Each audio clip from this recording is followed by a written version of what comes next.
Dr. Michael Yen. Today is February 2017. I'm making this video to introduce a book that I have coming out on Hayhouse Publishing later this year. The title of the book is From Physical to Metaphysical in 4 Steps and 1 Giant Leap. You can call it just 1 Giant Leap. The reason I wrote this book is because I believe the world is in a state that's focused too much on physicality. The purpose of this channel will be to answer questions that the readers may have. You can refer to the website and put your questions there, or post them here in the comment section. And if it's universal or generally applicable, I will probably make a video so that everyone can see the answer. If it's unique or very personal, I might contact you directly via email to answer the question. People often ask, how do I overcome my fear and try something new? Well, this is a question that will be answered in this book, because what is new is simply something that's not known to you. It's already there, it's new to you, but it's not new to the thing itself. So the question comes to, how do you overcome the fear of the unknown in yourself? Well, there's something in you that is already the antidote to fear. Everyone has it. It's called curiosity. No matter how much they want to do something, the fear of the unknown is always there. You get up to the edge, you feel irritated somehow, and the irritation is coming from that lingering fear of wanting to do the thing that you really want to do. Now, if you are not able to overcome that and you get fixated on the irritation, that may set you back. And then you'll hesitate and you'll come up with some excuse not to do this thing, not to try this new thing. The first time to do something new is very difficult.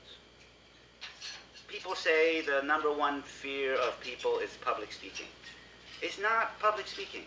It's anything you've never done before.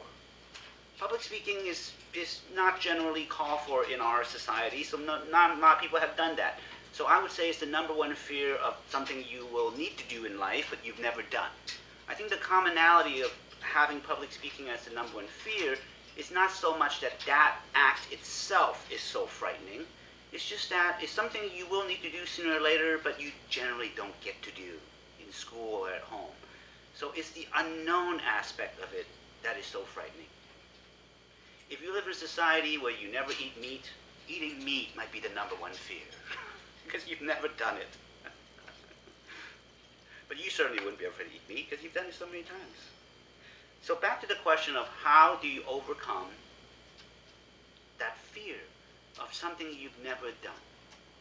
And as I mentioned before, the tool is already in you. The tool to overcome fear is to be curious, to want to know. Fear is very deep-seated. It's not a psychological aspect only. It's emotional. It is even physical. Part of the reason, I believe, that human beings evolved the ability to have a rational mind, to overcome emotions, is the need to overcome fear. Animals don't need to overcome fear. They live very well. Their life is restructured by fear. But in the evolution of the consciousness on this planet, human beings reached a point where fear was the ultimate barrier. We had to overcome it in order to continue developing on the path that human beings have been on. And that called for an intellect, an ability to pose the question, what is it that I'm afraid of? Is it a real thing, or is it just the unknown? It is the ability to ask that as an intellectual question, the curiosity, overcoming the fear. That is an innate human aspect. So how do you develop your curiosity in order to overcome fear? The question of how does one develop curiosity in order to overcome fear, it's kind of a circular question. It's not so much how do you develop your curiosity in order to overcome your fear, is how do you lessen your fear so that your curiosity can come to the fore. If you're so afraid, you never even ask the question, you'll never know that you are curious. Take this example of 2 cats. One cat is curious cat. One cat is scaredy cat. When there's a mailman or someone at the door, the curious cat will run to the door and see what's going on. The scaredy cat is in the closet and hiding. Well, there's no way to know what's going on at the door unless you're at the door. So back to the question, do you develop your curiosity or do you lessen your fear? Or is it both? Part of it is just to have a curious mindset. You know, when there's nothing scary going on, when it's not a question of, oh my God, I have to overcome this fear with curiosity. To learn to just cultivate when there's no pressure, when there's nothing to be afraid of, to have a curious attitude. When there's something that you never heard of, follow that up, see what that is, and it's almost a habit of mind that you develop. If you already have that habit of mind, it's much easier to remember it and pull it up in a fearful moment to go, oh, maybe it's something good. I've been asked, why is it 4 steps and 1 giant leap? Well, the reason is there are 4 fundamental aspects of being human. We can reflect on how yoga is. In yoga, there are 4 forms of yoga, 4 streams of yoga. Jnana yoga, bhakti yoga, kama yoga, and raja yoga, also called kriya yoga. Now, these relate to the physical aspect of the human being, the emotional aspect, the intellectual aspect, and the energetical aspect. So in yoga, these are separated into different practices, but they come together in the end, and yoga, the term yoga means union. So even though you see 4 different aspects of yoga, it's really one thing, and the practice is to bring you into unity with yourself and the universe. My concept is very similar. Why 4 steps? Why not 10 steps? Why not 2 steps? Because the way the human being is created, constructed, whatever word you want to use, you can see out of the 1, there are 4 divisible aspects: physical, emotional, intellectual, and energetical. When all 4 of these are developed to a minimum requirement, shall we say, then an option will be available to you. I term it 1 giant leap. It is a leap into yourself, a leap into the highest aspect of being human. What did you say?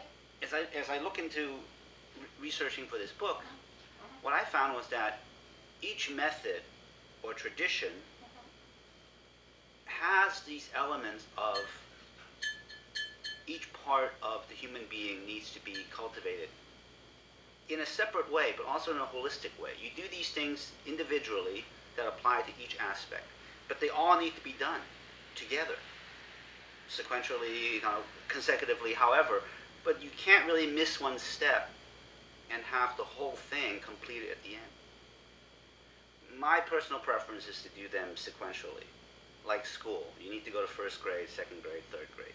It's better to have your physical aspect, your body, the issues worked out and not be in the way, and then have that pretty much figured out, then do the others on top of that.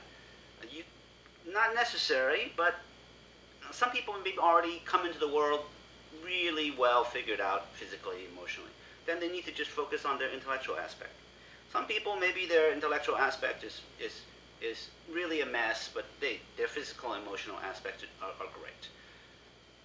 So part of the 4-step, 1 giant leap process is to figure out where you need to pay attention to the most, and then just to make sure the other areas that you already have a good control of is still being sustained. Then all of these things progress together, you get to a point where you've reached the limit of what you know, how you're able to perceive. Then is the giant leap. And you'll be ready when you get there. One way of looking at this analogy of the human being as different aspects is to think of the human being as an egg. In this analogy, the shell of the egg would be the body, the physical exterior. Now, looking at it this way, all the things we would consider hallmarks of one's identity, gender, nationality, race, whatever, appearance, these are nothing but the coloration and the patterns on the shell of the egg. That is how shallow these things are to the value of a human being. The next aspect, the emotional aspect of the human being, we can think of as the whites of the egg, the liquid nutritional part, right under the shell. The emotional well-being depends on the quality of this layer of the egg. Is it sweet? Is it bitter? Is it stinky? The next aspect is the intellectual mind, the rational mind. We can visualize that as the yolk of the egg, the core, the center, the innermost aspect, on one way of looking at it. If you have only the three aspects, the physical, the emotional, and the intellectual could be seen as the core of this lesser unity of the human being. These are the aspects that everyone is familiar with. It doesn't need a lot of training or education to elucidate that you have these three aspects: physical, emotional, intellectual. Everyone knows this. Then it gets a little more amorphous. The energetical aspect of the human being, we could think of it as when an egg is fertilized, when it's quickened. It's a subtle difference between a fertilized egg and an unfertilized egg, but it is all the difference that counts. The fifth aspect, that unknowable, ineffable aspect of being human, can be considered as what the egg will become. What the egg is now is just an egg. But what it will become, we don't know. You don't know. No one knows. And that is the hidden aspect of what it is to be human. But in order for that to be successfully grown up, the four aspects that lead up to it all have to be maintained, sustained, and grown to some minimum requirement at least. If the minimum is not met, growth cannot occur. In the book I refer to the tragedy that one can see if this egg, this person, is broken before it's broken up. And it is a very sad thing for a human being to die before he or she is able to realize fully all these aspects and to understand themselves. But I also say that if the egg is never fertilized and it breaks, it's less sad. And we can understand it this way. If you have a human being and he spends his entire life focused on money and never worrying about other people and uses his own intellectual and emotional aspects and skills only to further their own well-being, and then they die. Let's think of it this way. If Ebenezer Scrooge never had the breakthrough, the ghost never visited him, and then he just died, would anyone care? That's what I mean when I say if an egg is never fertilized and it breaks, it's not that sad. But what about to the person himself? Oh, that's a very good question. Now, let's reverse that back, and not from an external perspective of looking at, is it sad or not, whether this person passed away. Let's look at it from the perspective of the egg itself. If the person spends their life never reaching that moment of quickening, reaching their own energetical level, and developing that, no, they won't even know to be sad. They will only know to be afraid. They will be afraid to die. Very much so. Because unless you go beyond these limiting three aspects of emotional, intellectual, and physical, it is very hard to experience the aspect of you that's beyond this limitation. There is an aspect inside each human being which, if you experienced it, you would touch that part of yourself that is not physical, that is not finite, that is not limited to this material existence. If you never do that, you will never do that. You will never know that. Sadness comes from being aware of what you've missed. If you don't know what you've missed, there is no missing it. There is no sadness. There is only fear of what you don't know. Sadness comes from knowing that you've missed something. That knowing is lacking in someone who never goes beyond the physical aspect. So please come back to this channel regularly.